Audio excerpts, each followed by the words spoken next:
তো বন্ধুরা দেখো আমি বাড়ি থেকে বেরিয়ে গেছি। আর আমি এখন কোথায় যাচ্ছি বলো তো? বেরিয়ে সেই বর্ধমান, তোমাদের যেটা বলেছিলাম না বর্ধমান যাব। তো চলো গিয়ে দেখা হচ্ছে আবার। হ্যালো বন্ধুরা, গুড আফটারনুন। তো সবাই কেমন আছো? আশা করি অনেক ভালো আছো। আর আমরা এখন দেখো বেরিয়ে গেছি, আর মিষ্টও আছে, মিষ্টু আসছে। আমরা বলেছিলাম না যে আমরা যাব, কোথায় যেন যাচ্ছি? কৃষ্ণকালী মায়ের মন্দির যাচ্ছি, বর্ধমান। তোমাদের শুধু বলেছিলাম যে আমি বর্ধমান যাব, কিন্তু বর্ধমানের কোন জায়গায় যাব সেটা বলা হয়নি। তো কৃষ্ণকালী মায়ের মন্দিরে, যেটা যে বিখ্যাত মন্দিরটা আছে না, ওইটাতেই যাচ্ছি আর কি। ও আমরা তিনজনাই যাচ্ছি। আর বেরোতে বেরোতে অনেকটা দেরি হলো, কেন বলতো গাড়ি বুক করেছি। ট্রেনে করে যাওয়ার মতো সম্ভব নেই গরমের মধ্যে। তো গাড়ি আসতে এতটা লেট করে দিল, তার জন্য এখন 2টো পুরো বেজে গেছে। তার জন্য আমাদের এতটা দেরি হয়ে গেল। তো চলো যাই, মা টানলে তো ধরো যেতেই হবে। আমাদের ধরো আজ মা টেনেছে যে হ্যাঁ আসতেই হবে, তার জন্য আমরা যাচ্ছি কৃষ্ণকালী মায়ের মন্দির। এখন যাব বর্ধমান, বর্ধমান থেকে ওখানে।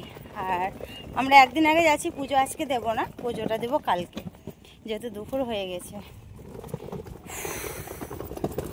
তো চলো গাড়িতে গিয়ে দেখা হচ্ছে, রোদে পুরো হাঁপিয়ে যাচ্ছি। তো বন্ধু দেখো আমাদের গাড়ি চলে এসেছে। তো চলো গাড়িতে আসা যাক। আর দেখো মিষ্টু এতক্ষণে আসে। তো ওইদিকে ওটা আমি এদিকে দাদার সামনে বসে। কি গরম বন্ধুরা, কি বলবো, প্রচুর গরম।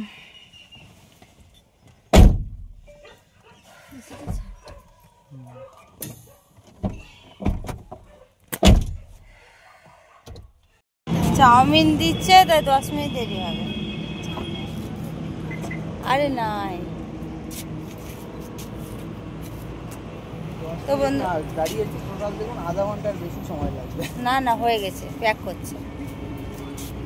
তো বন্ধু দেখো এখন আমরা এখানে কিছু খাওয়া দাওয়া করবো, একটু দাঁড়িয়েছি। এই দেখো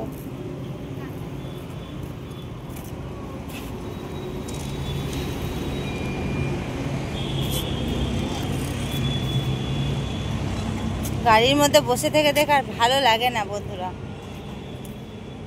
তার জন্য গাড়ি থেকে একটু নেমে পড়েছি।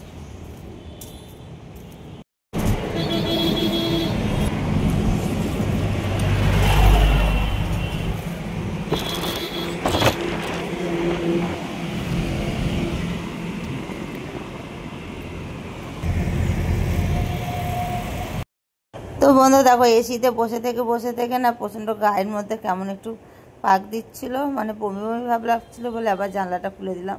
আর জানলা খুলে দেওয়ার পরে মনে হচ্ছে না হাওয়াতে আমাকে উড়ে নিয়ে চলে যাবে, এত হাওয়া হাওয়া আমি আর সহ্য করতে পারছি না।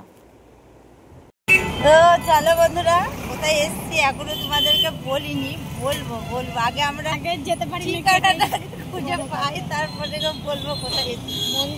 চলো রিস্কায় ওটা খুব ভালো লাগে, খুব সুন্দর লাগে, খুব এনজয় করছি। আর এই যে যা সিট আমরা দুজনে বসে পুরো ঠেসে গেছি, আর জায়গা নেই, এরা জায়গা হয়নি। এই যে বর্ধমান চলে এসেছি আমরা। বর্ধমান আসার পরে এই যে মিষ্টি একটু শপিং করবে বললো, তো ওখানকার একটা শপিং মলে চলে গেছি। মিষ্টি একটা কুর্তি নিল, আর আমরা এখানে একটু রেস্টুরেন্টে খাওয়া দাওয়া করব। আর কি কি কিনবো সেটাই ভাবছিলাম। কিনেছি অনেক কিছু, বাড়ি থেকে আনতে ভুলে গেছিলাম, সেইগুলো মানে ফেস ওয়াশগুলো আনতে ভুলে গেছিলাম, সেগুলো নিলাম। আর এখানকার শপিং মলটা তোমাদের একটু দেখে দিলাম জাস্ট, অনেকটাই ভালো অনেকটাই বড় আর কি।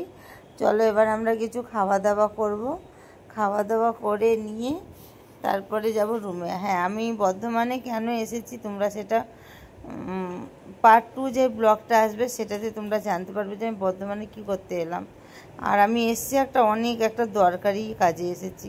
তো দেখো রেস্টুরেন্টে চলে এসেছি, এখানে ফিশ চিলি নিয়েছি আর কি।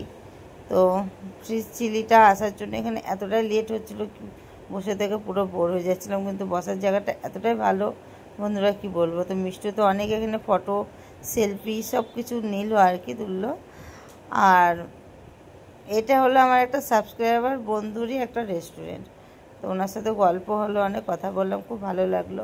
তো চলো এই যে খাওয়া দাওয়া চলে এসছে। তো এখানে আমি ফালুদাও নিয়ে নিয়েছি, ফালুদা খেতে তো আমার খুব ভালো লাগে, মিষ্টি প্রথমে বললো খাবো না, তারপর আমারটা থেকে দেখেছো খেতে লাগলো। ক্রিসও বললো খাবো না, লাস্টে আমার থেকেও খেয়েছে ও। তো চলো, আমার যদি ব্লগটা ভালো লাগে তাহলে একটা লাইক কমেন্ট শেয়ার করে, যারা নিউ পরিবারের কেউ আছো তারা প্লিজ চ্যানেলটা সাবস্ক্রাইব করে পাশে থেকো, আর পাশে থাকা বেল আইকনটা প্রেস করে অল করে রেখো। তো তোমরা পার্ট 2 যে ব্লগটা আসবে সেটাতে তোমরা জানতে পারবে যে আমি বর্ধমান কি দরকারি এসছি না এসছি সব কিছু। চলো, আজকে আমি ফালুদাটা খেতে খেতেই ব্লগটা আমি শেষ করব।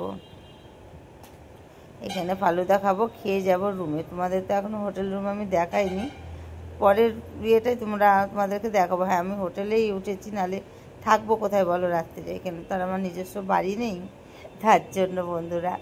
তো চলো, ভালো লাগলে একটা লাইক কমেন্ট করো আর পাশে থেকো। By, tata. নেক্সট ব্লগে তোমাদের সাথে আবার আমার সাথে দেখা হচ্ছে। Love you friend, love you all. আর সকলকে গুড নাইট, বাই।